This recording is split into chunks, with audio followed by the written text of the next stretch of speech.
This is awesome. I mean, it's a dungeon in here and it's freaking gross. These bulkheads, the hull is not good to look at. It is uncomfortable. But the view this way, pretty good. If I like pan down a little bit, it almost looks like a complete boat. However, right here is a giant gaping hole. And so we still have that last piece of deck to do. So let's get the party started. Let's get it finally sealed up before the rain comes. So I actually did the beam scarfs already for this hole, and the other side is already done completely. However, when I was doing the last beam scarf, I pushed it way too hard. Now, the reason I'm pushing it is because the main part of the deck has sagged over 45 years. And so when I put the new deck on, I put it at a little bit prouder of a profile. It's like about 1.5 inches. And then it sagged because of the plywood kind of pulling it down, and like push the hull in just the right way. I really balanced it out. I think it's mostly dumb luck, honestly, but it came to meet the other deck pretty good. I still needed to push the other deck up 1/2 inch. And so I just got to kind of putting the beam scarves in, and on each one I kind of twisted it, pushed it, got my push bar and got it lifted. Thank you, Adrian, for that push bar, by the way. And it was working really, really good. And then I just got a little bit too ambitious on the last one and pushed it a bit too hard and snapped the damn scarf. So I've been informed by Barry that it's not a snap. If it goes down the grain, it's called a check, but functionally it's a snap. It snapped across the wood, snapped in half. So anyway, we got to cut the rest of that out, and we got to make up a new beam scarf. But of course, to do another beam scarf, I had to make more beam stock. So I saved 2 of the beams from back here that I ripped out, and I've been using them for stock. One of them I just used up, and now the second one, I just had to spend several hours yesterday with a sledgehammer clearing the deck off of it. And I'll do a little sanding on it and prepping it, and then we'll get to patterning out some beam scarves. And if I'm real ambitious, I'm gonna try and get 2 beam scarves in there as well, because those ones are also need doing.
This episode is brought to you by Smacko.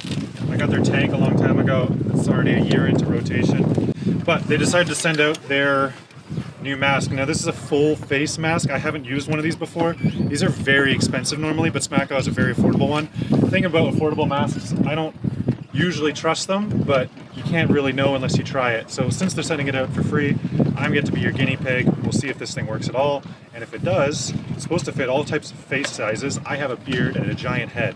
So if it doesn't fit, if it fits me, it's going to fit anybody. And we're going to use it with the little Smacko tank. This is the entire scuba setup. No weights involved, very lightweight, very easy. Today is also a bit of a test dive day. So I've got a new DIN regulator to test. I've got new scuba mask to test, and Erin's got an entire dry suit and her entire scuba setup. So we're gonna clean her father's boat and yeah, see if any of this gear works. And it's always a good idea. Oh, and I got a new dive computer too.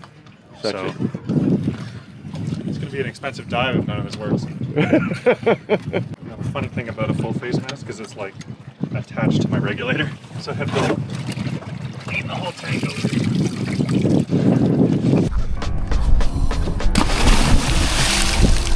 Crazy because I can talk inside the mask, which is just wild.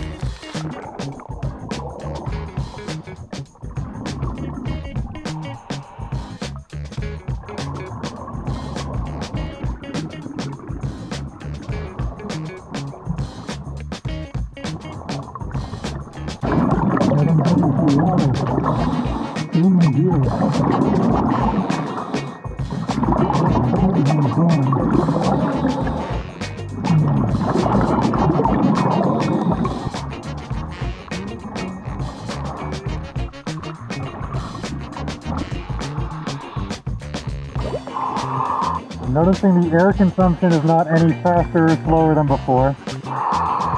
That kind of looks pretty freaky. It's weird to not feel any water on my face, really at all. But yeah, you've got a beard. You know what? Yeah, look up.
Alright, I just finished the dive.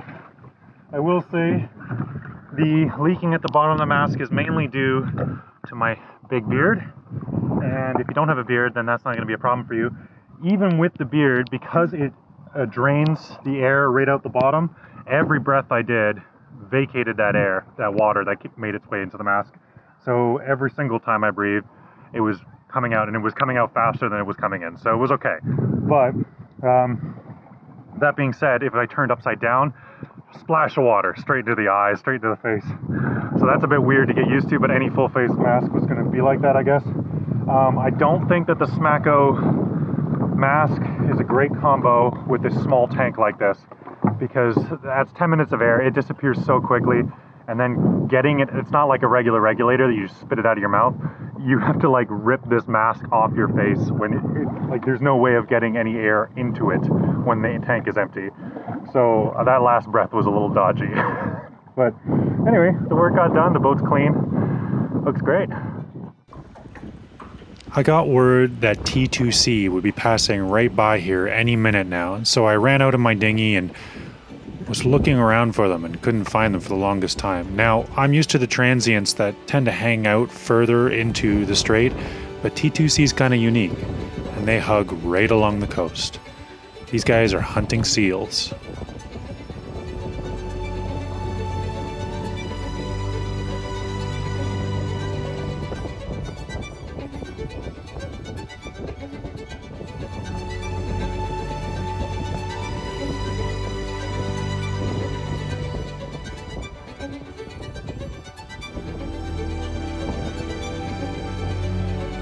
and they pop out of nowhere and disappear off to nowhere.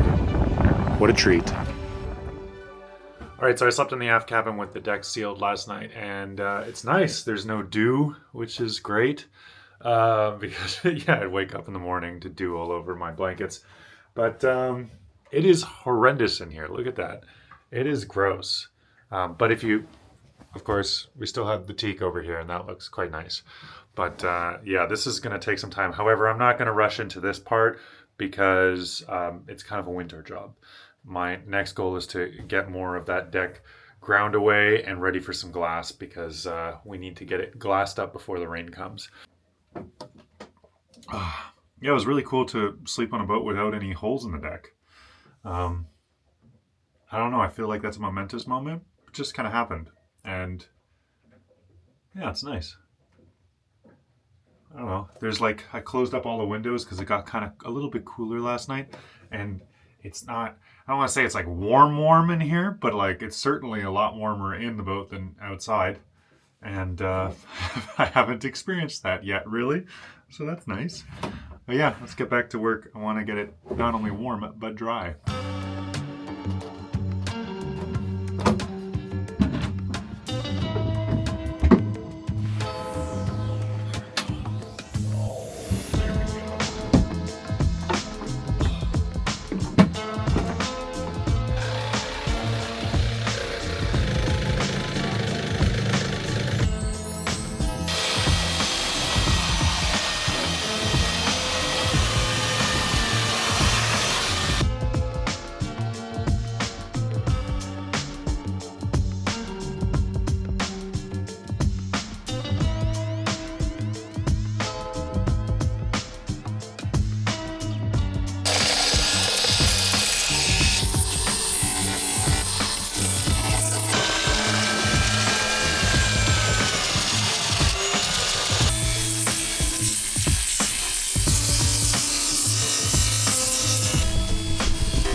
All right, what a transformation. We got one layer of glass on here. We're gonna do two, but that's some pretty thick glass and it should be, I've learned my lesson with Old Dog. I only did like 6 ounces on Old Dog, one layer thick everywhere, and some of it ended up cracking and causing leaks. So we're going 12 ounces, I think this is 12, or it's 14. Maybe it was 16, I can't remember. Anyway, we're gonna do 2 layers of that on the whole aft deck and the whole forward deck. So should be a lot stronger, a lot thicker, and shouldn't leak. Big shout outs to Chris, Sailing BC down here. He's just dropped by today and I put him straight to work. So many hands, light work. All right, let's go enjoy the evening.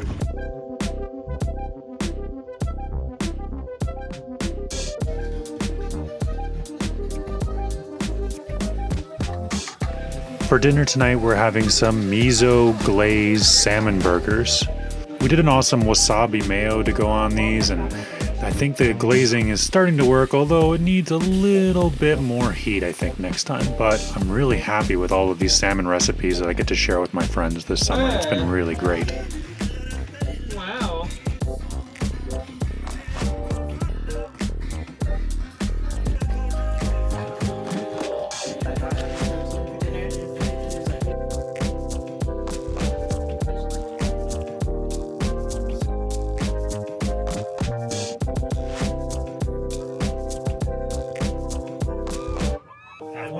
I always thought everyone was asleep. Yeah, there's a few. Oh, it's only the end slips that can hold over. I don't think any of the fingers hold over 60 feet. So it's just all like the end ones that will hold.